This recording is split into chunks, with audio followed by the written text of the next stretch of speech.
What's going on, college football fans? It's that time again. It's time for the First and Long College Football Show. I'm so glad that you are all here. We're ready to talk some college football. It's episode number 39, and we thank you all so much for joining us. Mason is going to be joining us a little bit later, but we have got a awesome show planned for you guys today. We're going to be talking about conference championship title odds. They have been released from out of Vegas, so we're going to talk about those and some win loss predictions there. We have got a look, like a spring preview, I guess you could say, of the LSU Tigers. We're going to be digging deep with those, and we've got Daryl from Between the Numbers going to be guiding us through that, a fellow LSU fan. And we've got some news that seems to be I think kind of in the middle of breaking, and we're expecting to hear some more on the college football playoff. I think in the next 24 hours, we'll discuss it on the show today. I thank you all so much for tuning in. If you haven't done it already, please hit that subscribe button. I just can't iterate how important that is for a YouTube channel to have you guys subscribe. So whenever we're bringing you the college football content, which is damn near every single day, we're over here working hard, grinding, and we are super excited about college football. We've got spring practice popping up all over the place, all over my news feed. It's getting me fired up, and we've got tons to talk about over the next really couple of weeks as we get closer to the spring games. I think we're going to go check out some spring games in person and bring you some live reporting from that. So really looking forward to that. We got tons of exciting things going on the First and Long College Football Show. Again, thank you so much for joining. First thing we're going to do today is we're going to take a look at the LSU Tigers. LSU Tigers obviously hired Brian Kelly here a couple of years ago. This will be his third season, and I don't think excitement could be much higher for Brian Kelly. And I guess by excitement, I mean probably expectations couldn't be much higher. And we're going to dive into that. And as I said, we have a special guest to walk us through the LSU news. We've got Daryl from Between the Numbers. So if you'll give me a second here, I'm going to put on our interview with Daryl. I think you'll find this very interesting and kind of give you a glimpse into the Tigers program and kind of what I'm calling the state of the Tigers. So without further ado, here is the state of the Tigers. We have got ourselves a special guest for today. We have got Daryl from Between the Lines. Between the Lines is a college football show that I've ran across here on YouTube, and I'm sure it's on all other platforms. We'll let Daryl tell you about that. Daryl is an LSU fan, and the topic of today's conversation is going to be the LSU Tigers and what we can expect from the 2024 version of the Tigers. Daryl, how are you today, man? You ready to talk some LSU football? Yes, sir. Yes, sir. Appreciate y'all having me on the show. Like you said, I have a small channel, mainly evolving around SEC football, but I talk a whole lot of LSU on there too. So I'm trying to do better at talking all of SEC. But born and raised in Opelousas, Louisiana, Southwest Louisiana, about an hour away from Baton Rouge, and so LSU Tiger football fan through and through. I'm not a big basketball fan or baseball fan, although they have great teams. I'm more so a football faithful. So, well, there's some serious athletes that come out of the state of Louisiana, and I've always kind of thought of Louisiana kind of having their own little place in the South, and there's really nothing like Louisiana. It's very unique, and the Louisiana State University fans are no different. Very unique college football fans. Very unique atmosphere there in LSU. And for that, we want to bring somebody in who's a little closer to the program, and that's you today, Daryl. So we just wanted to kind of go through some things and ask you some questions and just try to get a feel for this team, as there's a lot of changes that have went on since last year and really, honestly, since BK took over a few years ago. So let's kind of just start with some of the basic stuff here, and we'll start on the offensive side of the ball. But I just kind of want to know, what, as an LSU fan that you are, and the LSU Nation, what is y'all's expectation for Garrett Nussmeier taking over at quarterback after a Heisman season? Because I'm going to tell you something, Daryl. I feel like every time I've watched Garrett Nussmeier, he's tore it up. Yeah. So I'm thinking as an LSU fan, you've got to be really excited about it. We're Georgia fans. We've seen him play against the Georgia Bulldogs in the second half of an SEC championship and absolutely light the world on fire. We still talk Yeah. about that to this day. So, what is your expectations for Garrett Nussmeier this year? Well, obviously, like, he's coming in. He has big shoes to fill, right? Following behind Jaden Daniels and stuff. But I think more so, if you guys kind of been keeping up with Brian Kelly's been saying, what everyone's been saying is that we need more consistency from Nussmeier, right? In the limited snaps that he has gotten, right? I think he has like 217 attempts, right? And he has like 7 turnovers. So that's one of the biggest things. It's like, hey, man, get the turnovers down. He has the arm to make every throw on the field. The dude can sling it, right? But with a gunslinger, you got to think about your Josh Allens, your Brett Favres, right? Those guys that can make every throw on the field. They have a tendency to just try to fit the ball in there, and sometimes it can be costly. But I expect big things from Nussmeier. I did a segment where I really think that he's going to be the next household name in college football next year. He's going to be taking all of the first team snaps. He's going to be working with Cortez, Hilton, and Sloan, right? And so Sloan's the new offensive coordinator. So I have major expectations for Garrett Nussmeier, but obviously he just has to get consistent, work on his patience, and just limit the turnovers. And I think that'll come, with the experience, right? I don't think he's had a start other than the bowl game last year, if I'm not mistaken. So, yep. And we've seen, you could look at any quarterback in the history of college football and see that they were not consistent until they had a consistent amount of games to start and play. Yep. I think that the schedule sets up pretty well for LSU to get him those reps until they get to the meat of their schedule, to where they're going to need him to be at his best. And I mean, look, I'm just as high as you two on him. I think he's an excellent quarterback. My question is, what does the talent look like around him?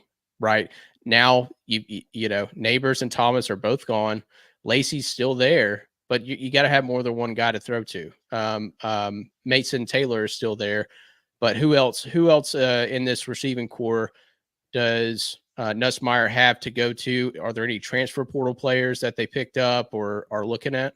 The funny thing is, I don't know if you guys have heard about the wide receiver that came from Liberty, CJ Daniels, right? His coach said that LSU paid him $300,000 to come to LSU. And so I made a post on my Instagram page and I said, with that type of money, LSU could have spread that money out and paid obviously, NIL and all that stuff, right? So I don't want to say LSU, the school was paying the players, but in the Bayou, it's called the Bayou Bengals Collective, right? So with that collective money, I said they could have spread that money around and got some defensive players in on the defense side of the ball, because our secondary has been complete trash for the last 2 or 3 years. And his family members started attacking me, right? CJ Daniels' family members literally started attacking my Instagram page and my YouTube channel. They started writing comments and downvoting a lot of my videos, right? And I meant no harm. But what I was saying was that LSU has some studs already on the roster, right? We got Kyron Lacey, number 2, and we have Chris Hilton Jr., right? Mm-hmm. I think he's number 17. Okay. Now, those guys are going to be studs, right? So he has those 2 guys, right? But he also has CJ Daniels, who came from Liberty, right? Apparently, he got paid $300,000. I don't know how true that is. And then we have a guy named Zion Thomas, right? Zion Thomas came from Mississippi State, and he had limited action at Mississippi State, but I think he was a freshman All-American or something like that, right? SEC. So he's at LSU now, right? So you have those guys, and we still have Mason Teller at tight end. Mason Teller has to step it up. I was excited for him, obviously, whenever he played his freshman year. He had a big game versus Alabama when we beat Alabama. Oh, yeah. And, but then he kind of seemed like, I don't know if Jaden Daniels just didn't see him on the field or whether or not he just wasn't getting open or whatever. But I expect big things from him. But LSU has a lot of talent coming back in the wide receiver room. It's just like you guys said, it just has to be consistency. Kyron Lacey has a lot of talent, but, sometimes if you go back and watch some LSU games, he has a tendency to drop passes. But I think again, right, with Brian Kelly and the offensive staff saying, hey man, this is your wide receiver room. You got to be the leader. You got to step up. I think we'll see more consistency and big time plays from Kyron Lacy and Chris Hilton Jr., along with CJ Daniels and Xavier Thomas. I love me some Kyron Lacy, man. He's about to have a huge season, and somebody that really was popping on film to me last year. But I mean, that room was just so crowded. I mean, you had Thomas and Thomas and Neighbors there. I mean, you're only going to get so many touches whenever you've got those guys around you. So kind of elaborating more on the offense with Mike Denbrock headed to Notre Dame to call plays. What is the reaction and the consensus among LSU fans with the internal promotions of Joe Sloan and Cortez Hankton?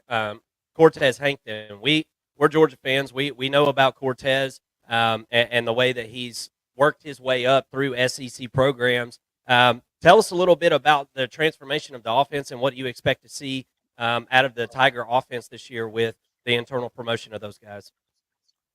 I mean, obviously, when you lose a guy like Mike Denbrock, right, and the productivity that he brought in, I kind of expect LSU's offense maybe to start off slow.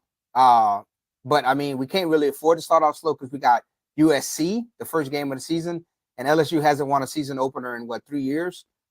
But I do expect the offense to start off slow. I fully believe we're going to beat USC, but it's a different voice, right? So, obviously with language, right, how plays are called, is going to be different. But from what I've seen, and me personally, I'm happy that we promoted Sloan, and you got Cortez, right? Cortez is one of the best assistants in all of college football, right? Georgia, some of the wide receivers he's put in the pros. So I expect big things from them. I'm excited. It's consistency, right? You don't have to worry about a new offense coming in. They studied under Mike Denbrock. Obviously, Mike Denbrock went to be closer to home because he's from Indiana. But to answer your question, I don't think LSU misses a beat. I think it starts off slow, but I think you'll see that same level. Maybe not, you're not gonna have another Jay Daniels, but I think LSU is not gonna miss a beat. I think we're in good hands with Joe Sloan and Hankton. BK is an offensive guy, and I don't think you're not worried about coming in and bringing a whole new identity on offense. I think promoting guys from the internal was a good move in the fact that you don't want to change anything with that offense, man. That thing was popping. So you want more of the same of what we've seen from this LSU team on offense over the last couple of years. And BK, I think, is very much so an offensive-minded head coach. I listen to Tiger Bait sometimes on YouTube. I don't know if you're familiar with that show, but a couple of LSU insiders, and they say that BK is 95% of the time over with the offense whenever they're on the practice field. Now they did say they've seen him working more with defense this spring than ever before. So that kind of tells you something, I think. So the good thing about the changes that are going on with the offense, right? That can always be a struggle for an offense. New offensive coordinator, new quarterback, really a pretty all new running back room, right? Some new wide receivers, right? Yeah. The consistency though on the offensive line, you've got to be looking at that saying that's going to help us tremendously. You've got two potential first round talents, right? On the offensive line and really just consistency through all five positions. Yeah. So I'm excited to see what that group does, but are there any other position groups that you're looking at this spring and either circle it and saying, I've got some questions about this position group, or saying, hey, I think this position group is going to be one of the best ones, like the offensive line? I would say running back, because LSU lost, I think, man, I forgot. I don't want to miscount, but I think they lost 8 running backs in between the transfer portal and this running out of eligibility and the pros, right? Wow. And then Trey Holly was a highly recruited running back out of Louisiana. He was pretty much he broke the high school rushing record for the state of Louisiana, right? But he's caught up in serious allegations of attempted murder right now. So he's not with the team. He hasn't been kicked off the team. He's just indefinitely suspended, right? Until he can work out the legal stuff. I would say running back, right? Because we're thin. And then I would probably say, obviously, like you said, with wide receivers, right? You got with Brian Thomas and Malik Neighbors leaving, so you kind of have some pause there because those was generational talents. Both of those guys are probably going to be in the first round. But yeah, if I had to speak on offense, I would definitely say running back and kind of take a pause and look at the wide receivers, but definitely running back because this is a thin position because of the fact that Trey Holly is away from the team and we're going to be getting some other guys in, but they're going to be coming in as like wide-eyed true freshmen to help with that running back room. Right. Well, with all that being said, I said before, I feel like BK's got his hand in this offense. I have faith in this offense. I think it's going to be serviceable, if not better than serviceable, no matter what. So let's flip over to the defensive side of the ball because that's where LSU fans, I'm sure, had some serious frustrations last year with a lot the of heartburn. defense. And yeah, man, I'm sure. Hey, I'm sure there's nothing more frustrating as a college football fan than a discombobulated, disorganized defense. And it was a perfect storm. That secondary, they looked like kids running around on the playground last year. And it was just a mix and match, mosh podge of guys from all over the place, transfers. And so this year, Blake Baker comes over from Missouri. He's going to be taking over as the DC. What can fans expect, and what have you heard, and what's better about this defense, in your opinion, this year versus what we've seen last year and in the past? With Blake Baker's defense, right? His defense is a multiple type defense, right? So he likes to run a 3-4, a 4-2-5, right? He has a multiple attacking defense, right? So he likes to blitz a whole lot. He likes to attack. And so I'm excited, man, because, like I said, over the last 2 or 3 years, LSU's, the defensive secondary, but this is the defense in general, last year played at an all-time low, right? So I'm excited for Blake Baker. I'm just excited for what he was able to do 1 year at linebackers coach, and now he has control over the total defense. We brought in guys like Bo Davis, who look up the guys that he's put in the pros, right? When he was at Alabama, and then when he went to Texas, right? Quentin Williams, those type of guys, right? We brought in a guy named Peoples. I keep forgetting his name, but he's going to be coaching the D line. He's a stud. We brought back Corey Raymond, the Godfather, the DBU from Florida, right? And if you look at the recruiting, look at some of the cornerbacks that's coming to visit LSU, right? And so it's all coming together, a perfect storm. So I'm excited, man. I'm not expecting LSU to like go from, because we was like 109th in total defense last year, right? I'm not expecting us to be like top 10, but I do think we're going to be top 25 because Blake Baker was able to bring Missouri from the bottom of the barrel to a top 25 defense. And LSU, no shade to Missouri fans at all. I'm not talking crap to Missouri fans, but LSU historically gets better recruits on the defensive side of the ball than Missouri. And so I firmly believe that this defense is going to be a top 25 defense by the end of the season next year. So I'm excited, man. I'm excited. We just got to figure out this Harold Perkins thing because some people are saying Harold Perkins wants to play inside, and some people are saying that he belongs outside. I believe he should play outside because he's small, right? He's about 6'1", 6 foot, and about 120 pounds. I think he can get to 240 in the pros, but his speed, his elusiveness, his flexibility, that's better for him on the outside because he can get around those big tackles. You know what I mean? It's all about being able to bend and get in the backfield. But playing in the inside, if you look at some of the game film from last year when he tried to play in the inside versus Florida State, man, he got manhandled in the inside, right? Because he's not a big kid. But BK saying he's going back inside, I think he should be outside. But hey, I don't get paid. I don't have a 10-year contract getting paid $10 million a year like Brian Kelly. So I'm just a fan, right? So. I do have some concern about the defensive line. There's been a lot of talent, a lot of attrition coming out. Who do you see stepping up as a playmaker on the interior of the defensive line? You're right, man. So Mason Smith should have never went to the pros. He's right. The dude should have stayed, but money talks. Honestly, man, we got it's a guy named Sean Washington that came from Mississippi CC, right? That kid's huge. He's like 308 pounds, right? He's going to play right away. They moved the offensive lineman over to the defensive side of the ball, defensive tackle, because they're thin there. But we got Dominique McKinley, right, coming from high school, right? He was a long-term LSU, Texas A&M commit. We flipped him, right? He's right there from Lafayette, Louisiana. And so he's a freshman. He's going to be coming in a freshman, but the kid's already like 6'5", 280.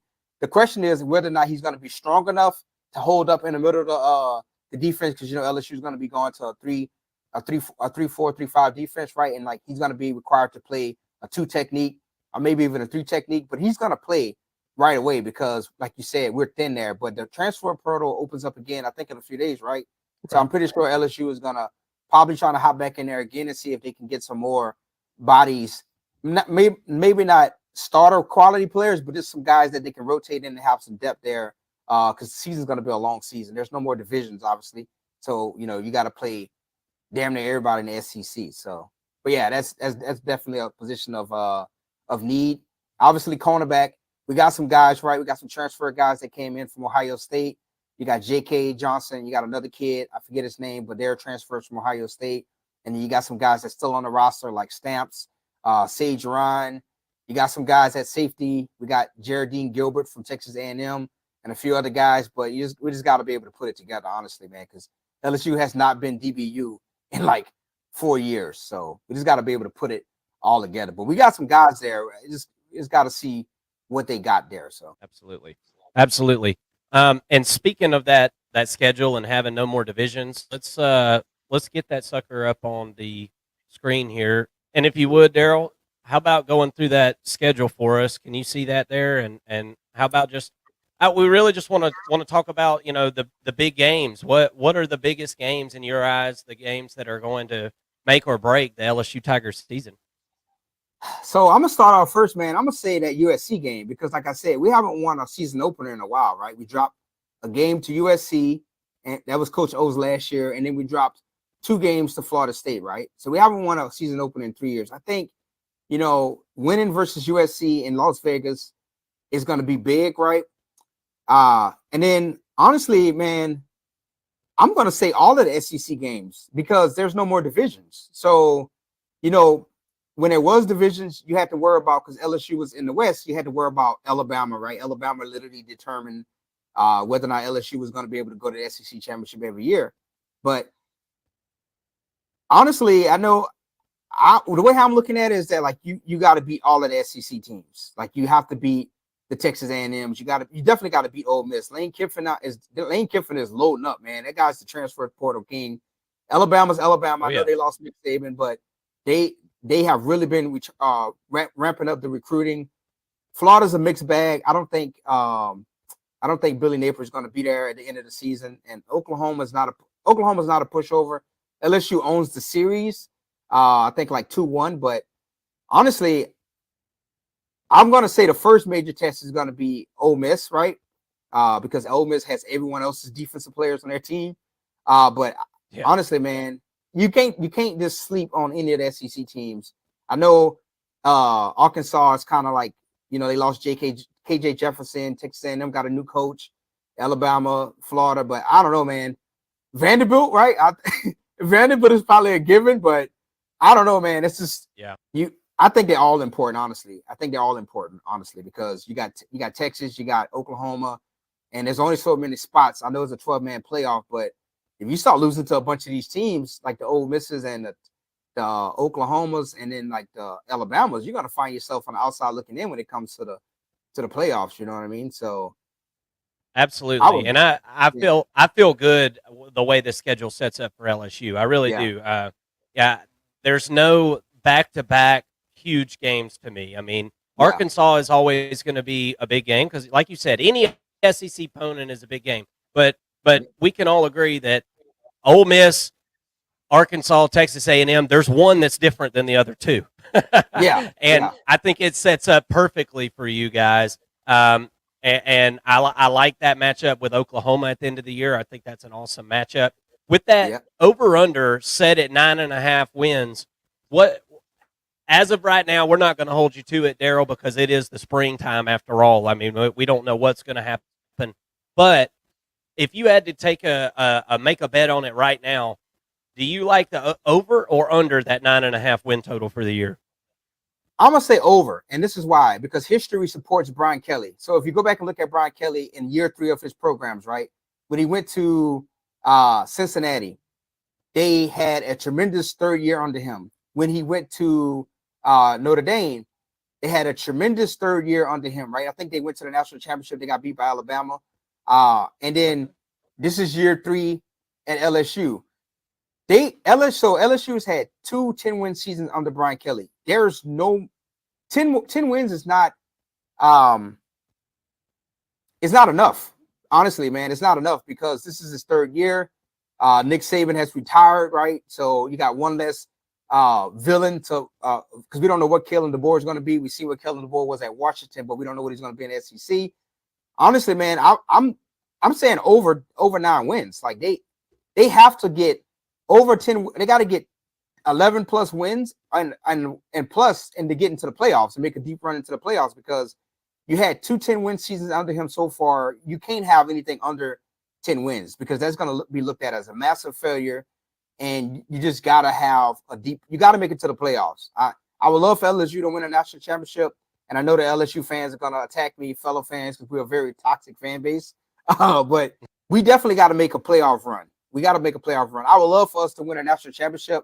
And I'm rooting for us to win a national championship. And I think Brian Kelly's going to get his first, Division I national championship at LSU. But I'm saying we got to make it to the playoffs. It's 12 teams. We got to be one of those 12 teams. Anything else is going to be looked upon to me as a failure. I was just going to say, I think that's totally fair. Everybody knows the talent acquisition that goes on at LSU, the talent that's right there in your own backyard. At times, as a Georgia fan, I've beat my head up against the wall, wishing that there was something we could have done to get so and so out of Louisiana, and it never seems to work out.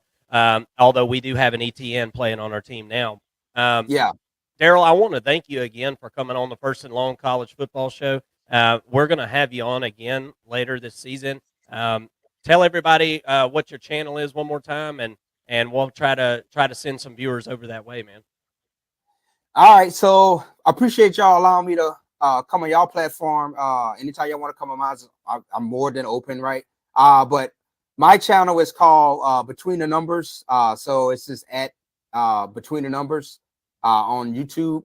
And I try to stay consistent and drop a video every day, but sometimes it get real crazy. But I know I talk a lot about SEC football, but I like college football in general. So if anyone is if you're not a fan of SEC football, you still can come there and leave a comment in the comment section, and I'll go back and forth with you and talk college football. I just ask that you be respectful because I know we're all passionate about our teams, but it's no need for people to be kind of disrespectful in the comments, especially CJ Daniels family. Hey, the internet's a wild, wild west these days, brother. Man. Thank you so much for coming on the show. We appreciate it, and best of luck to those Tigers, and we'll talk to you real soon.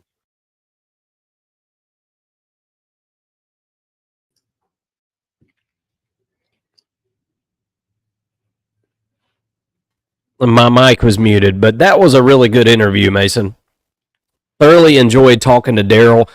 If you liked what you heard from Daryl, you're an LSU fan or just an SEC fan in general, you can go in the description of this video and you can find all of his links to Instagram, Twitter, YouTube. Go give Daryl a follow. He's a fellow college football fan, and us college football fans stick together, and we know that to be true as it is on the First and Long College Football Show. Thank you all so much for tuning in for that, but don't go anywhere because we've got a show to continue on with. We welcome in Mason. Mason, how you doing, man? Doing good. I appreciate you getting the show kicked off without me. It's finishing up dinner with the family. It's Taco Thursday for us at the Cowart household. And yeah, had a good dinner and ready to talk some college football. Full of tacos and ready to talk. That's good stuff. What I was thinking we'd do is look at some of these conference championship odds. They've been released by Vegas within the last couple of weeks. All of the venues out there have released their numbers and win-loss totals for those teams and the straight-up odds for conference championships. And man, there's some really interesting ones. We've got some really, really tight conference races that are going to be happening, in particular in the ACC and the Big 12. So let's add these suckers to the stage, Mason, and let's see if we can Is that the angle we want to use, Mason? Yeah, I think so. All right. So let's start off with the SEC, man. No surprise. We've got Georgia and Texas up there at the top. Georgia plus 185, Texas plus 300, followed by Ole Miss, Alabama, LSU, and Tennessee there. So you can kind of see that there's the top two, and then there's a little bit of drop off on the second tier. But man, I really legitimately feel like the 6 teams on this page have got a chance. Everybody on this list here has got a chance. Obviously, I feel best about my Georgia Bulldogs. I think the Georgia Bulldogs are in really, really good shape, barring catastrophe or injury or what you can't predict those types of things. But returning a guy like Carson Beck, returning some good wide receivers. Kirby Smart fields a great defense every year, and nobody's recruited better in the country than Georgia. Really, you got Georgia, Alabama, Ohio State, Texas, those top tier recruiting teams. And we just talked to Daryl about LSU, and I think there's potential for LSU as well. What do you think about these SEC teams and the odds that have been released? It's interesting to me that there's no Missouri on this list, right? Tennessee kind of gets the nod ahead of Missouri. That's a little bit surprising to me. And I guess that the idea there is that Nico Iamaleava could actually be him, and could be the guy. And maybe that's why we see Tennessee instead of Missouri. Maybe they have the same odds and they just chose to list Tennessee. I'm not sure. But I thought that Missouri got a little bit snubbed here because I do think that they deserve to be on the list of the top 6 teams in the SEC, if nothing else, right? They don't really have a tough schedule. So, again, I'm just a little bit surprised by that. But looking at this, I mean, look, we know Georgia would be number 1. We knew Texas would be number 2. Interesting to me that Ole Miss is ahead of Alabama. I think it's right. I just didn't expect the odds to show that. But I guess that Vegas knows what they're doing, right? So maybe they think Alabama fans will be bullish about their team, and Alabama has a nice, a big following. Maybe they feel like that the fans will be bullish on their team, put their money on Alabama to win the SEC championship, knowing that they have really a lesser chance than what is advertised. And then LSU, look, just went through that interview with Daryl there on the LSU Tigers. There's a lot to like about the team. Questions on defense, specifically the defensive line, and how well can all the skill players on offense mesh together.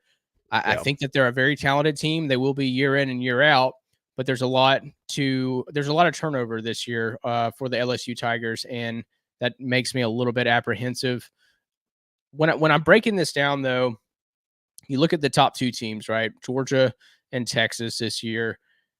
What are the differences in the 2 teams, Mark? Because to me, you've got similar type quarterbacks, right? If you're really just kind of taking a broad level view, a similar type of quarterback, both somewhat mobile. They can get out of the pocket if they need to, but they're known for their big arm, big, tall frame, nice, pro style quarterback build. I firmly believe that both of these quarterbacks will play in the NFL in some capacity. And when you go out wide, you've got pretty good receivers for Georgia. There's a big stable for Georgia, but unproven, right? Same can be said about Texas, right? Pretty similar. A good group of guys, we're pretty sure, but we haven't seen them all play together. They lost a lot on the perimeters last year, just like Georgia did. And then 2 really good offensive lines and 2 good, maybe not great yet, backfields. Could be great this year. We'll see. But I'm still trying to figure out what's going to happen in the backfield on offense. I think Georgia has a better chance of having an elite running back, room than Texas does at this point. Do you agree with that? I agree. Mainly because of the addition of Trevor Etienne.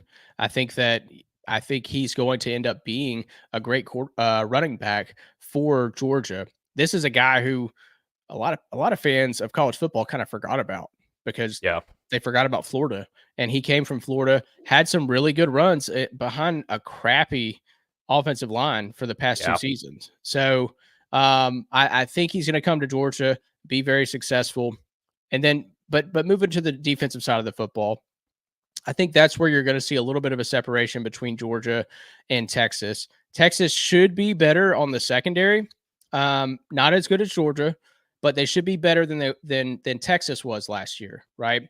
Middle linebackers are going to be great for both sides, all right? That they're two of the best units in college football at middle linebacker. Like they're both probably top 10 in the middle there, and then up front, it's interesting because Texas was really good up front against the run, right? Elite, like one of the best in the country. They lose a few guys, right? There's going to be some drop off. They just can't go from 1 to 30, right? They need to kind of hover up in the top 20 there on the run defense. And then Georgia's the opposite. For the first time in a long time, they weren't number 1 in the country, right? They took a step back and they were below 20 against the run. And now we got to see if they can make an improvement there against the run. But look, my point is to say these are two really similar teams, right? If you're looking at them position by position, I'm going to give Georgia the slight edge talent wise. Texas can sure as hell beat Georgia, though. Like, let's not fool ourselves. Like, this is going to be Ole Miss can beat Georgia. We're going to get to see them play at least once, right? Well, this is the type of offense that Georgia historically, even with Kirby Smart, if there has been an offense that Georgia struggled against, it's been this type of offense. It's been you have to have NFL wide receivers and you have to have an NFL quarterback to beat Georgia. You're going to have to win battles one-on-one over the top. That it's mandatory to beat Georgia in a big game. So I completely agree. I think Georgia definitely has the edge defensively. I think both defensive lines have something to prove, and whichever defensive line can perform better this year, I think it could be the difference for either one of these teams winning the SEC championship. Texas obviously lost Byron Murphy and Devondre Sweat from last year. I mean, those are big-time NFL prospects, okay? And you don't just snap your fingers. Those types of guys don't grow on trees.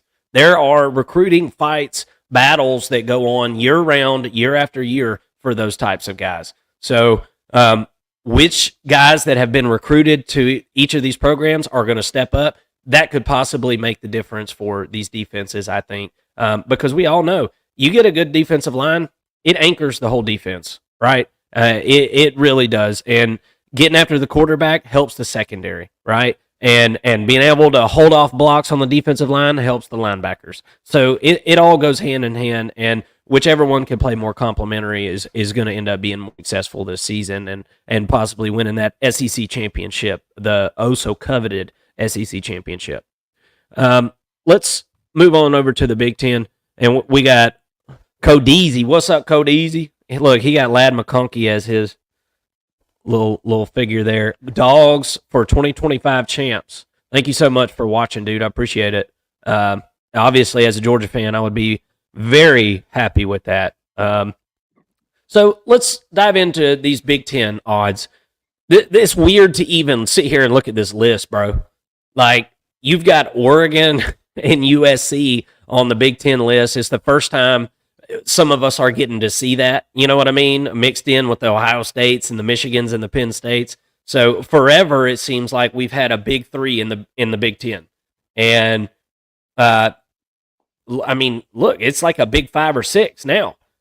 So I think overall, Big Ten fans have got to be pretty excited for this upcoming season where you're going to have, games against Ohio State and Oregon and some of these matchups that you just don't see all that often, although they have them two have played recently. But let's kind of start at the top there.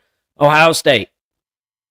Nobody's recruited better than Ohio State, Georgia, Texas, those teams that I named earlier. Which guys are going to show up? Jeremiah Smith. I'm hearing amazing things. There are murmurs coming out of spring that he's him. And he's the next big thing at Ohio State. 6'3", big frame freshman. Look, I hate to put all the eggs in the basket of a freshman, but I don't think you even have to in this situation because there are other wide receivers at Ohio State. Nobody's recruited that position better. So I suspect that they're going to be fine there. How will Will Howard pick up this offense? And how much of this offense is going to be centered upon him? Chip Kelly, it's no secret, loves to run the football. And it's no secret that Ohio State has probably got the best running back room in the country with Judkins and Henderson both coming to play running back. So obviously you're going to need those guys to stay healthy. And if they do, they're going to get tons of carries. And we're going to get to see Ohio State and Oregon match up before a Big Ten championship. So let's talk about Oregon for a second. You reload at quarterback. You bring in another Heisman favorite in Dylan Gabriel to quarterback. And not only did you do that, but you brought in the quarterback from UCLA from last year, Dante Moore, to come back him up. So you load it up at quarterback. You go and get a guy like Evan Stewart at wide receiver. So you replace Troy Franklin with an absolute stud at wide receiver. Going to see him have over 1,000 yards this year. Almost undoubtable. I think that this Oregon team has recruited really well for about 3 years now, and that's usually the tipping point, Mason. I think that we're going to see dividends paid on the high level of recruiting that Dan Lanning has done with the Oregon Ducks. What do you think about these top two and Michigan coming in third there, Penn State, USC followed by Iowa? Huge drop-off after number 4 there. You got plus 600 for Penn State, plus 2,300 for USC. What do you think about this list? Yeah, I mean, starting look, first of all, USC and Iowa, I'm sorry, any Hawkeyes fans, any Trojans fans out there, I don't think you got a shot. Not this year, right? Iowa has to do a complete 180 on offense to actually have a shot. The only reason they've really been in the Big Ten championship is because of the split in the divisions over the past I don't even know how many years, but since the existence of the divisions of the Big Ten. USC just lost Caleb Williams. Miller Moss might be the guy. He seems to be really good, but they're undergoing a philosophy change on defense. That's going to take a little while to change. That you don't go from one of the worst defenses in the country to one of the best, and that's what it takes to win the Big Ten. So I'm tabling USC for a season. I want to see. I'm interested in them. I'm going to pay attention to them a lot this year to see how they develop on offense, or excuse me, on defense. We know what they can do offensively, but I need to see it defensively from USC. They're not really in consideration, and I think the odds prove that. Moving on to Penn State. Penn State's got all the weapons except for quarterback and receivers, right? Drew Aller was not good last year. I'm sorry. He was not good. First half of the year, he's pretty good. Once they got into the meat of the schedule, he didn't show up to play in the big games. A lot of that I put on James Franklin for not preparing him well enough to throw the ball down the field, to throw the deep ball when he needed to in games against Michigan and against Ohio State where they were struggling to run the football. He's got to be able to do that from week 1. They better be doing that in spring practice. He's got to do that from week 1 to get over the hump of Michigan and Ohio State. Penn State's got to beat Michigan this year, right? To feel like you've got a shot with James Franklin to ever win a national championship, you better beat Michigan this year because it's a down year for Michigan. Okay. Not saying that they're going to do it. They lost a lot on defense. I think that that matters a lot, but what can they do on offense to get better? I think that they have the pieces. I do believe in Drew Aller. I just think that he needs another year of development. So we're going to see what he can do. And then I really haven't done a deep dive on Penn State yet. Not sure who they brought in at receiver, but they got Julian Fleming from Ohio State. Now, Julian Fleming, I wouldn't say that he's like a 100% proven commodity necessarily. There's something to be proven with him, but they also brought back Lambert Smith at wide receiver.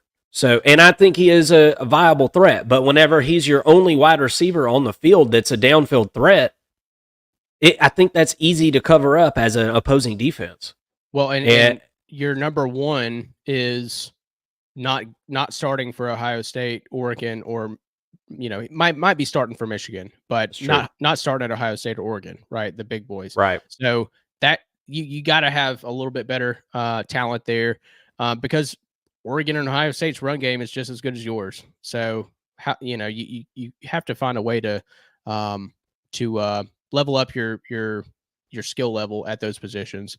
So Penn State, I do think that they have a shot, but they've got to improve in those areas. Michigan, not to spend too much time here, but Michigan, they've got to figure out what they're doing at quarterback. Is it going to be Orgy? I think so. I think he's a really talented guy. I like what I saw from him. Had the moxie, had the poise, had the frame, could run the football, powerful arm. Got to see what he can do. Is he going to be accurate, right? I'm not sure yet. We'll see what he can do there. I don't know what they have on the perimeters. I'm pretty sure that they're not going to be great. Offensively, they lost Blake Corum. I believe they lost Donovan Edwards, if I'm not mistaken. So they did. Yep. So all new running back room. I expect their offensive line to be good, like normal. And then also they did bring in Ohio State's running backs coach. So let's see what sort of effect he has on the offense and in that run game. He's got a great line to work with in front of him. So let's see what they can do there. Defensively, I think that they're going to be pretty good, but we're moving out of an era of Jim Harbaugh, right, and into what's the guy's name? Jerome. I'm blanking on the new head coach's name right now. Is it Moore? Okay. I wanted to say Smith for some reason, but anyway, so Jerome Moore, he's going to be stepping in. He's an offensive coordinator from last year, stepping in as a head coach. What's going to happen on defense there, right? Historically, that's been a struggle for offensive coaches. Look at Lincoln Riley, right? What can he do on defense? I think that's a big question mark for me. And then you got Oregon, right? Dan Lanning. Look, man, it's tough. Before all of the changes that Ohio State made this offseason, what they did in the transfer portal, and what they did in recruiting, getting like Jeremiah Smith and Chip Kelly, hiring a better offensive coordinator. Before that, I said Oregon was going to come in and win the Big Ten year one, right? I don't know if I can say that anymore, but if somebody bets on Oregon to win, hey, I see the argument, right? You've got Dylan Gabriel coming in, started for 2 seasons at Oklahoma. He's a veteran guy, and he's a Heisman hopeful. He's, I think, 3rd on the Heisman odds. He's going to step in just like Bo Nix did last year. He's going to step into Oregon, and he's going to play really well right away. He's a veteran guy. They've shown success with these guys in the offense, and I think that Dylan Gabriel is next up to prove what he can do. And he's going to be a Heisman hopeful throughout the entire season. If he doesn't work out, they've got Moore behind him, who's the talented. He'll be a true sophomore next year, who came over from UCLA. Super talented guy. Didn't prove it last year. Was kind of in a tough spot and had to start as a true freshman, but they've got the quarterback position figured out for sure. What they did on defense last year, I think, was impressive. I see them improving this year as well and making a really good run for this Big Ten championship. I just don't think that they have the horses like Ohio State. Ohio State went out. They got Caleb Downs to shore up their secondary. They already had a really good secondary, Mark. They already had one of the best in the country. Their linebackers are mostly coming back. Their defensive line is mostly coming. I mean, I think it was like 10 out of 11 starters are coming back on defense, right? And then they ended up getting Caleb Downs. I mean, it's pretty impressive what's being brought back on the defensive side of the football. A defense that 2 seasons ago we were saying what if Ohio State had any sort of a defense, they'd be winning national championships, right? And back when the golly, I'm drawing blanks on names here, Mark. The quarterback that used to play for Georgia that transferred, Justin Fields. Thank you, Mark. Yep. So back when Justin Fields was quarterback, we were saying if Ohio State had a defense in the top 20, top 30 even, they're winning a national championship, given what they had on the perimeters as well. Well, now they have a defense that's really strong. Now we're kind of questioning what's going to happen on offense. Right. I feel really good about Chip Kelly coming in. I feel really good about Will Howard. I continue to say, Will Howard at Kansas State never really had anybody to throw to. Well, now he's got the best wide receiver room in the country, and I think he's going to do really good things this year. Give me Ohio State to win the Big Ten as it stands on March 11th. Yeah. I'm certainly impressed with Jim Knowles and everything that he's done at Ohio State since he's been there, and the aspect of this team definitely looks a lot different whenever you add a potent defense like that. Let's go ahead and scoot over to the Big 12. The Big 12 is got to be the most competitive conference. It's up in the air, guys. We don't know who's winning the Big 12 this year, okay? My gut feeling is Utah, but obviously Kansas State is right there. You've got Utah at a plus 340. You've got Kansas State at plus 360. Kansas at plus 650. Arizona plus 750. Texas Tech plus 850. And then UCF at plus 1100. And as you can see right there, from the very best odds to win the championship to the sixth best odds there's only one game differential in the win-loss column as far as the Vegas projections go. So this thing's wide open, okay? I like Utah because of the fact they bring back Cam Rising.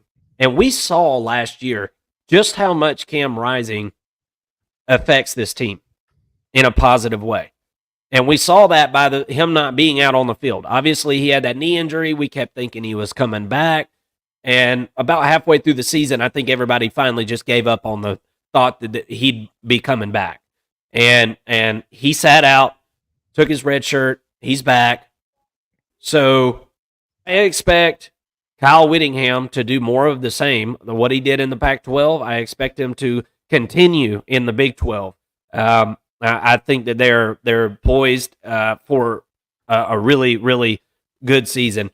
Look, Utah's really good on the lines of scrimmage, and I think they have a clear advantage over most of the teams in the Big 12 as far as on that line of scrimmage goes. So that makes a huge difference, no doubt about it. If you can control the line, you can control the football game. Kansas State, they lost Will Howard, but it was because of the fact they were bringing in a guy named Avery Johnson, who played some last year. This guy's a freak athlete, and I cannot wait to watch Avery Johnson. I am super excited to see this guy. High expectations. The fact that Will Howard left to clear the way for this guy kind of tells you everything you need to know about the talent level that he possesses and the thought process that goes on around him playing quarterback at Kansas State. Obviously was the quarterback of the future, and the future is now. We're about to figure out what he's made of. Leipold is super excited about the Kansas Jayhawks this year. You're going to get to see the quarterback, Daniels. You're going to get to see him whenever you really didn't get to see him a whole lot last year. He suffered the back injury. He has gone on multiple podcasts and radio shows, local stuff there in Kansas, and has talked about his health and how great he feels, and that he's ready to, play a full season this year for Kansas, and really excited to do so. If that is the case, and he's healthy, and this defense can step it up a bit, I think Kansas is a very, very formidable team. Arizona, Jed Fish leaves out of Arizona, but he didn't leave the cupboard empty. Noah Fafita is still in Arizona. He is in the, I think, top 25 amongst Heisman favorites for the year. So obviously there's playmakers there that the odds makers feel really, really good about.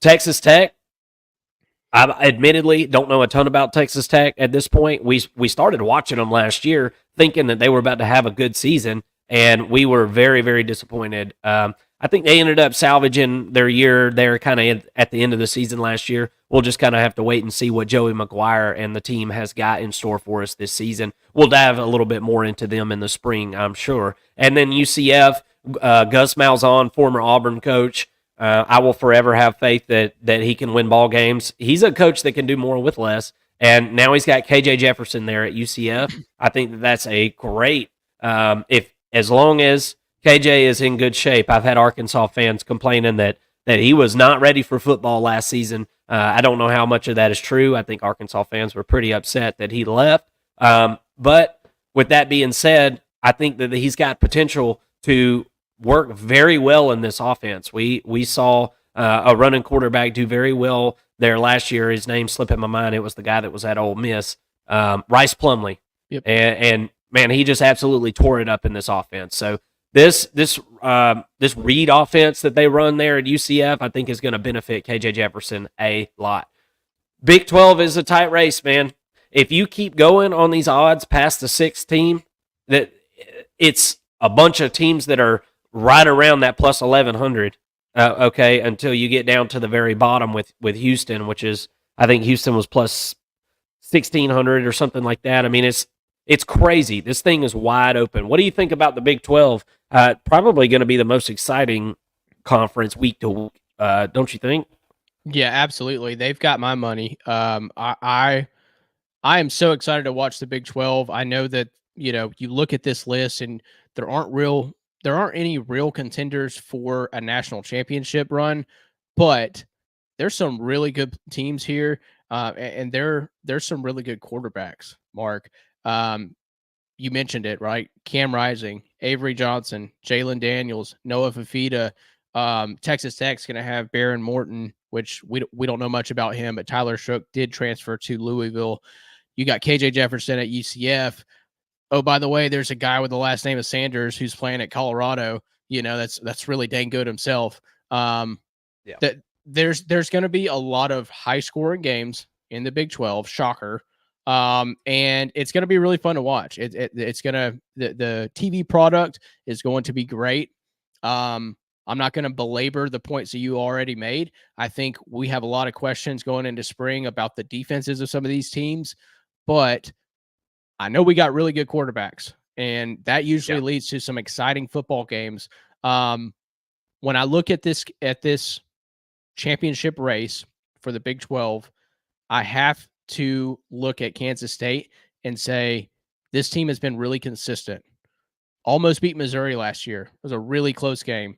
Probably should have won, if I'm honest. Yeah. And 62-yard field goal. That doesn't happen, like, ever.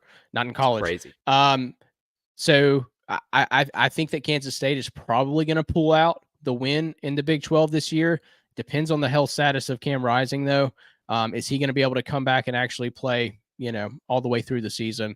I think it's going to be a tight race. I'm really excited to watch it. No team's going undefeated. I'll tell you that much. That's where I'd put my money.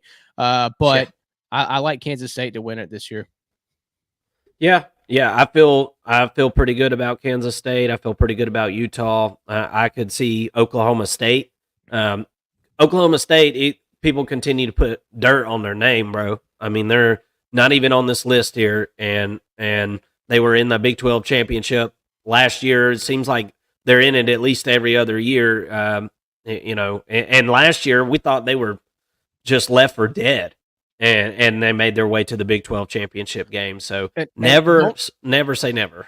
Don't sleep on TCU either, because they made some real big improvements last year throughout the season. This is a team that played for a national championship 2 years ago. I like what I saw out of their quarterback. Once he got healthy, he started making some plays. Didn't make a lot of smart decisions, but he made some plays, and I think the decisions will come this year. I like TCU. They are very much in this hunt. Like I said, it's wide open, man. Anything could happen in the Big 12. Oh, absolutely. Let's move over to the ACC, and then we'll have a quick segment to talk about the college football playoff, and then we'll close it out for the night. Thank you all so much for watching. If you haven't done it already, please like the video. That helps us out so much, and just let us know you were here. Shoot us a comment. And if you're watching this later, tell us what you think about these odds. We'd love to talk with you. We chit-chat back and forth in the comment section with people literally every single day. Would love to do the same with you. Would love to hear your input. We're still in the spring. I would love to hear y'all's hot takes. I would love to hear that. And we'll probably have a hot take segment at some point over the off season. Make sure you're subscribed so you get the notification whenever we do post content like that. ACC championship odds for 2024. You've got Clemson with the best odds, tied with Florida State, both at 9.5 wins project for the 2024 regular season. Remember, guys, this is regular season numbers. This doesn't include a bowl game or a conference championship. So if you are betting on these numbers, just understand that. Miami at plus 450. Louisville at plus 470. I'm sure they're going to tell me I just said that wrong. Louisville, whatever. Louisville. Yeah. All right. There's Louisville. There you go. That's perfect. Perfect. NC State plus 1,400. SMU plus 1,600. Interesting to see SMU on that bad boy, right? Mm-hmm. That's interesting. So Clemson and Florida State tied at plus 290. Whenever I see them tied at the top there, I think back to that matchup that we saw last year, 2023, and we saw Florida State pull out a pretty improbable victory against Clemson last year. In all honesty, Clemson lost that game more than Florida State won that game. I think we can all agree that. And look, I'm not a Clemson fan or anything like that, so I don't want to sound like sour grapes or anything, but just from a bird's eye view or from the outside looking in, it looked like Clemson just kind of fumbled that game away. So literally, I feel really good about Florida State this year, Mason. I think they're going to be right back on track to win this ACC. And I'm going to be honest with you. Clemson fans, if you're watching this, I'd love to hear your input on this. You might not like what I have to say right this second, but I don't love Cade Klubnik. I'm just not in love with Cade Klubnik right now. And look, I've said the same about other quarterbacks in the past. I've said the same about Georgia's quarterbacks in the past, namely Stetson Bennett. Okay? I will be the first one to tell you that there was a time when I said, even after he won a national championship, I said, that was awesome. Please leave. Mm-hmm. Please leave. Let's move on. And what did he do? He gave me the big middle finger, and he came on back and won another one. Okay? And became one of the most decorated college football players ever in the history of the game. So, with that being said, I'm not saying what I'm saying is gospel. But I'm just not in love with this signal caller. And if you are, I'd like to hear what you've seen that you feel really good about. This is all none of this is to say that he can't get better. Okay, so I think that the defense is going to be better for Clemson this year. Okay, I think they kind of had taken a step back last year after some talent had walked out the door. Clemson has yet again decided not to use the transfer portal. I think that's a bad mistake. If everybody else is using the transfer portal, don't you think you need to be using the transfer portal as well? I think that's common sense. And Dabo Swinney has been very stubborn with that. And I think this is a make or break year for Clemson in certain ways. It's been a while since Clemson's been on that title run. We'll just have to see. I like Florida State. They brought in a lot of talent. They've been recruiting really well. They've hit the transfer portal again. Brought in DJU. We'll have to see how that situation works out. But probably for betting purposes, my favorite is Miami. Because of the fact, look, this coach is, Mario Cristobal is not a great Saturday coach. Okay? I think we can all agree to that. I don't think he's the best Saturday coach. But the other days of the week, the dude is on it. He is bringing in serious talent. And I think Restrepo's going to have a really big year for them. I like this offense. The defense is uber talented. If they can put all that stuff together, I think they stand just as good a chance to win the ACC as Florida State or Clemson. You got Louisville, NC State, SMU kind of round them out. I think they're kind of on a second tier. I think you've got these top three teams here that are clearly top tier, and then I think you've got a second tier to the ACC. What are your thoughts on this list and the odds leaders to win the ACC championship? Yeah, I mean, I agree that there's a drop off. To me, the drop off though is from Louisville to NC State. Obviously, Vegas's odds are Sure. kind of agree with that, but I think that Louisville. Geez, I keep messing that up. Sorry, Louisville fans. The Cardinals. I can't say that either because now I feel like I'm talking about the NFL. Anyway, so the Louisville has done such a great job in the transfer portal. They really have, and I think that people sleep on that. They go out, they get Tyler Shook, and outside of that, they just got a whole bunch of depth added to their roster. They've done a pretty good job in recruiting, actually, Yep. and I think that they've done so well with their roster turnover that they're going to go from playing in the ACC championship last year. People forget that, right? They did do that. Kind of like Oklahoma State, where people kind of forget, that they were actually in it last year. For Louisville to putting together a roster that at least the top 22, the starting team on both sides of the football, can compete with a Clemson, with a Florida State, with a Miami. The depth beyond that is a question. How healthy can they stay? Do they find a couple of gyms, right, in the rest of that room? That's the big question to me. But I think that Louisville with Tyler Shook should be pretty good. They did lose Jamari Thrash, which I was hoping that he would stay around for one more year. Their wide receiver, number 1 from last year, he was awesome. But what can they do? What can they do with this new roster? That's a big question mark for me. I agree with you. I think Miami is going to be very fun to watch with Cam Ward. I think they're going to be electric. Restrepo was one of the best receivers in the ACC last year. He's going to continue to be a great possession receiver and is going to continue to amass a ton of yards, hopefully more touchdowns this year as well. And then Florida State, once again, they took a really good team, right, and said, okay, how can we get better? They went out and just killed it in the transfer portal. Got like 5 players from Alabama. Once Saban announced that he was retiring, did a great job in recruiting. They got some really key players and key pieces to fill their roster and fill the holes in their roster. I'm excited to see what they end up putting on the field. Can they take another step forward on the defense, right? That was the area that I saw some holes where they just weren't consistent, right?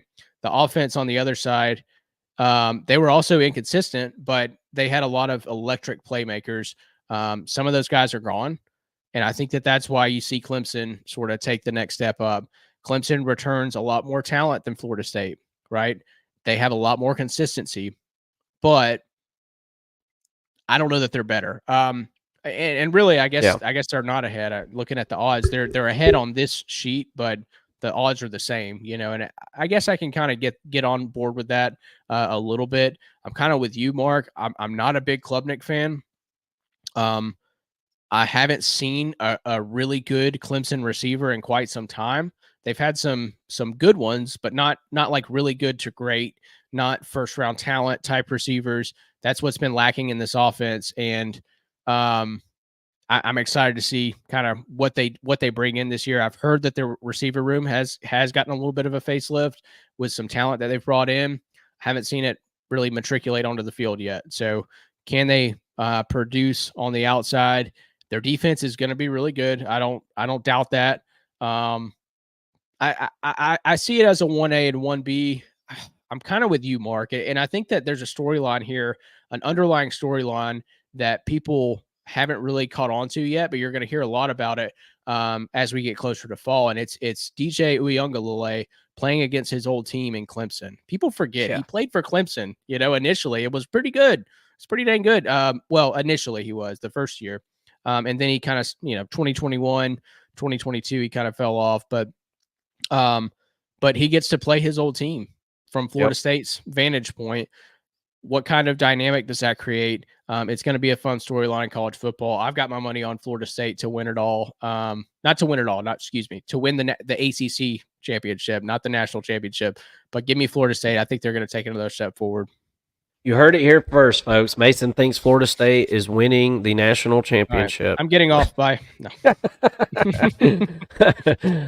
Well, I think that gives you everybody some perspective on each of these conferences, and I think that every single conference has got some great storylines and is going to be extremely competitive, and we're going to get to see a lot of matchups that we don't typically get to see.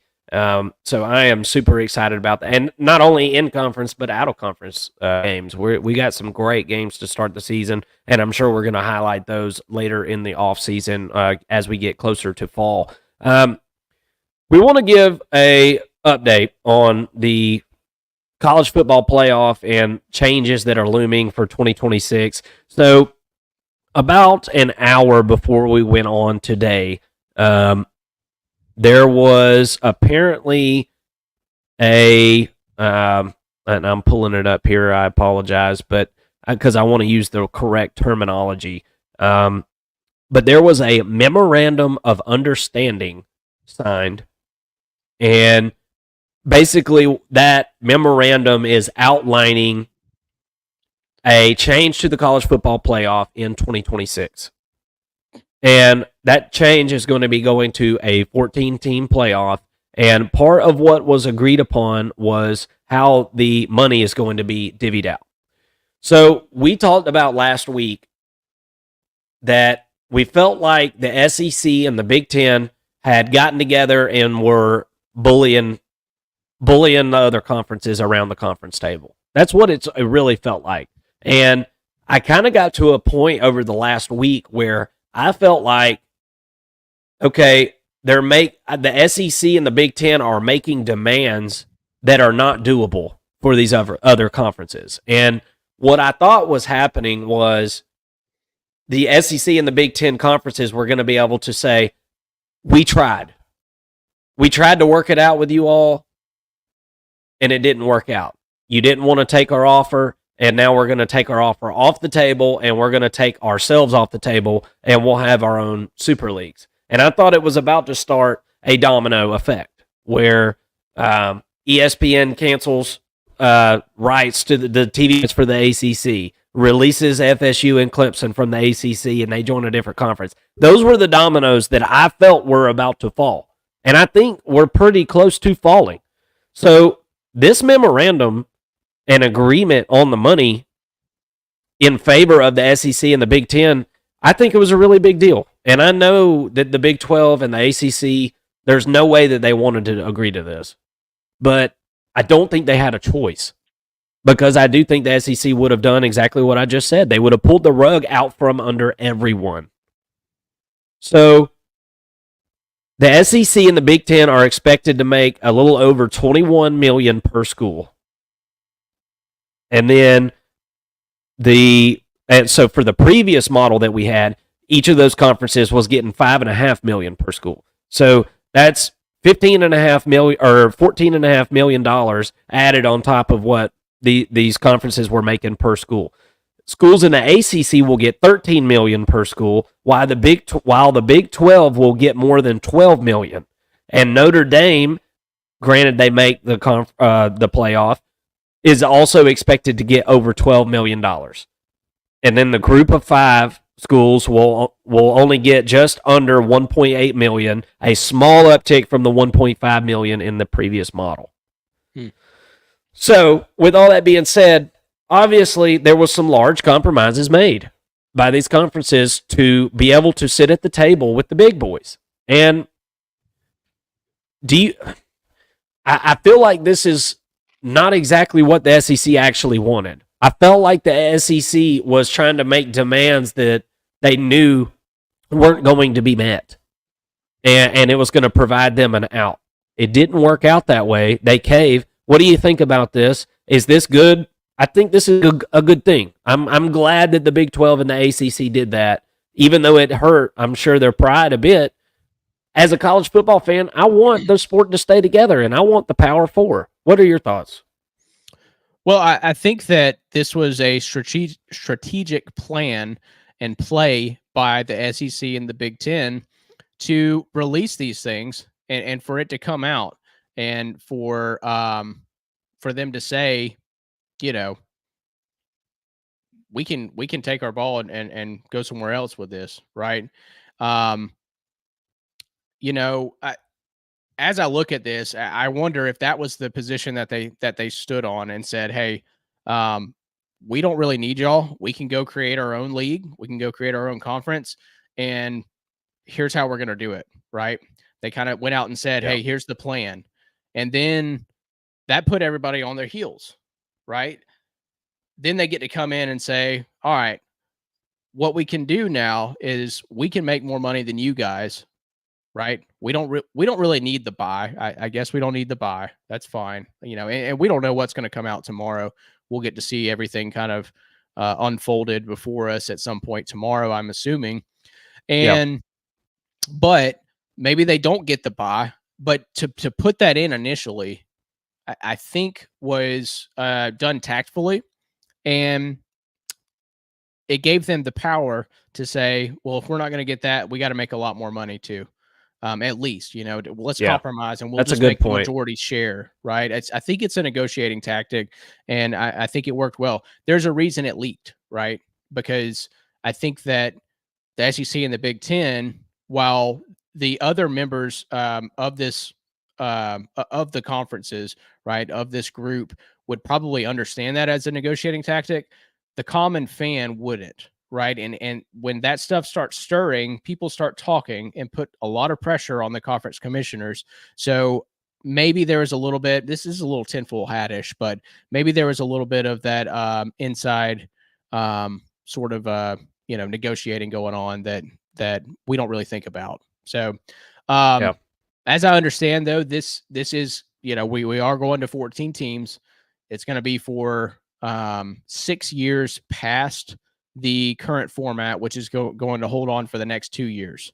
So the new TV rights deal changes with ESPN. It's going to be $1.3 billion roughly paid out each year for the next 8 years, right? So the 2 years of the 12-team playoff, and then 6 years of the 14-team playoff. And I think they're going to get their money's worth. They're going to have a ton of games to provide the fans. And we're in for a good product, I think, overall come championship time and during the playoffs.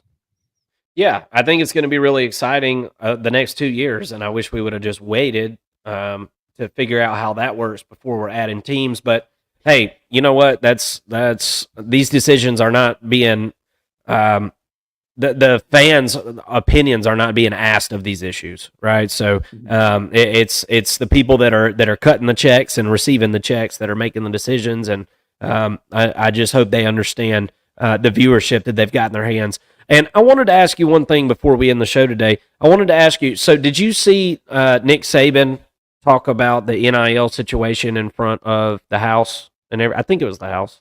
Yeah, I'm curious. I've seen snippets of it. I don't really understand the context of what's going on legally, but I've seen the snippets of Nick Saban talking. I tend to agree with him, and it seems like he's building a narrative as to why he left as a head coach for Alabama, which makes a lot of sense. But I think he's pretty pissed about that part. Yeah. And I think I'm really interested to see what it leads to. Are we going to end up having players getting paid by the university to kind of stop the whole NIL thing? Because we're not just taking NIL away. We're not going to take away, all these players' money, because that's not going to work. Like, they just won't play. That will happen, and then a union will form with the players, and it's going to get it's going to change, right? I'm wondering, though, what are your thoughts on it? Do you think that this kind of starts? Are you on the same page with me? Like, does this start the talking inside the NCAA? Maybe Congress forces the NCAA to pay some of these players, given the TV contract we just talked about, and the amount of money that this sport is bringing in. What are your thoughts on that? Well, I'm going to try to quickly get through my thoughts on this, because I've actually been doing some digging on this topic a little bit. And first of all, let's talk about the Nick Saban thing. So Nick Saban was asked to go speak to Congress. This happens a lot whenever there's issues that need to be talked about. There was no legislation on the books. Hasn't been any legislation created, anything like that. This was something to help lawmakers figure out what's even going on. Most of these people don't watch college football. Okay, they don't know what's going on in our sport, and so the whole reason they asked Nick Saban to come was A, because everybody knows who he is, and B, he's very influential, and C, he represents the coaches in this sport, and those are the only spokespeople for this sport right now is the coaches and former coaches. So with all that being said, Nick Saban really wasn't there to offer any type of real solution to the issue. His what he had said was, I would like for the players to be able to be paid more but not be employees. Well, we've already beat that horse to death. We already know for a fact that that is not going to work. And the way that we know that is, I encourage all of you to go over to the Cover 3 college football podcast, go to their channel, and there was a video made by Bud Elliott, who is a college football analyst and attorney. And the video is about House versus NCAA. And Mr. House is a swimmer from Arizona State. And he has taken the NCAA to court and has formed a class action suit that over 10,000 NCAA athletes from 2016 to current would be able to jump on and claim that they were denied money that they should have made from NIL.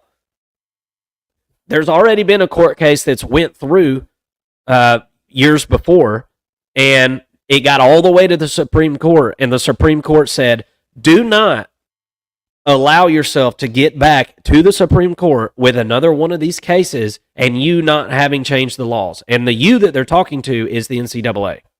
And they're saying, don't come back in this court with that junk because it's illegal. You can't do it. And so this House versus NCAA case looks like it's going to the Supreme Court in the Arizona district. So we're waiting on that to happen. Does it get settled before it makes it all the way to the Supreme Court? It's possible. But if it doesn't, they're saying that the damages done from this would be $3 billion. And anybody in the class action suit would be entitled to a slice of that $3 billion pie paid by the NCAA over, I'm sure, X amount of years, blah, blah, blah, blah, which would directly affect college football budgets, all that kind of stuff. So we're going to have to wait and see what happens there. I'm going to refer to this case because I'm going to keep an eye on it, and I encourage all of you to go check that video out and let Bud explain it. He is a legal expert. I am not by any means. So I'm sure I got terminology all butchered up there, but my whole point is this. We can't continue to pay these players this way. It's not going to work. College football fans are getting tired of having to follow 10,000 football players wherever they're going. Nobody can keep up with it. People that do a show like us can't even hardly keep up with it. It's going to wear on people. And the only way to prevent that from happening is to make these players employees and pay them like an employee and put them on contract. That's the only way this is ever going to stop or slow down. It's never going to stop. Transferring is going to happen. There's going to be 1-year contracts. There's going to be 4-year contracts. There's going to be all that different stuff. But until we get to a point where we can all say that these guys are employees instead of student athletes, the quicker we can get all this stuff behind us. We've got to get to that point. But we all know that bureaucratic red tape moves as slow as molasses in wintertime. So Nick Saban going and talking to these people was just the beginning of the uphill climb that is passing legislation to do with this NIL. And even more of an uphill battle passing NIL statutes that are actually feasible, enforceable, and will help the sport and fans. So we are in crazy times. I wanted to save this to the end of the show. I don't want to be negative before we start a show, and I'm not trying to be negative. These are the facts. This is where we're at. And I hope that made some sense, Mason. I'm trying to. This is all very confusing. It's a web of tons of different inputs from a tons of different directions. I don't feel like there's anybody actually looking out for the players right now. There's nobody definitely looking out for the fans. So we've got to get to a point where there's some checks and balances in this system for the different parties that are involved. Yeah, and I think you're right. You know, one thing I'm kind of questioning when these players become employees, will it be a standardized pay, or will we see these contracts come out much like the NFL where certain players demand more money, right? Yeah. I don't know which is better. Do we kind of institutionalize it and say this is the rate that you're going to make across the board at in each conference? Maybe it's different. I don't know how they would divvy that up, but yeah. I don't see how they could do that unless they say, hey, everybody's going to make $100,000 a year, right? Each player, or it'd have to be less than that actually, because of the amount of players that are on an 85-man scholarship roster, right? It'd be much less than that. And then you also have NIL on top of that, right? But the difference in what we could see from today's college football as it stands to that is a contract that would make it a little bit tougher for players, to transfer from school to school any given year. You know, maybe some contracts sort of set that up and finalize it. Ultimately, you know, it's interesting to talk about. I'm not going to say it's fun to talk about because it's really not, but it's interesting to talk about. I'm anxious to see where it goes. And most importantly, though, the money is one thing. Contracts, you know, employees, transfer portal, all that's one thing. But I think ultimately we've got to figure out the schedule, and we can get to that in a later episode. But the schedule is weird, and nobody knows what's going on. It's tough for casual fans to keep up with what's going on. And I think that more than anything really needs to change for the sport. Yeah, well, and the sport's not the only one complaining about it. You've got the NFL complaining about it too, and that's going to be another topic for another day, because I believe that there's some type of clash that's going to happen over that with the way the playoff games are set up there in December and everything. Ladies and gentlemen, I think we're going to call it a night. Thank you so much for tuning in. That was an awesome show. I had a great time talking college football with you all, and we hope that if you're watching this later, we hope that you'll drop a comment and tell us what you think. We hope that you'll consider hitting that subscribe button, and please, please, please hit that thumbs up button down there and help us spread the good word of the 1st&LONG College Football Show. For Marcus and Mason and the 1st&LONG College Football Show, we are signing out. Everybody have a great evening, and we'll talk to you next week. Thanks. Have a good night.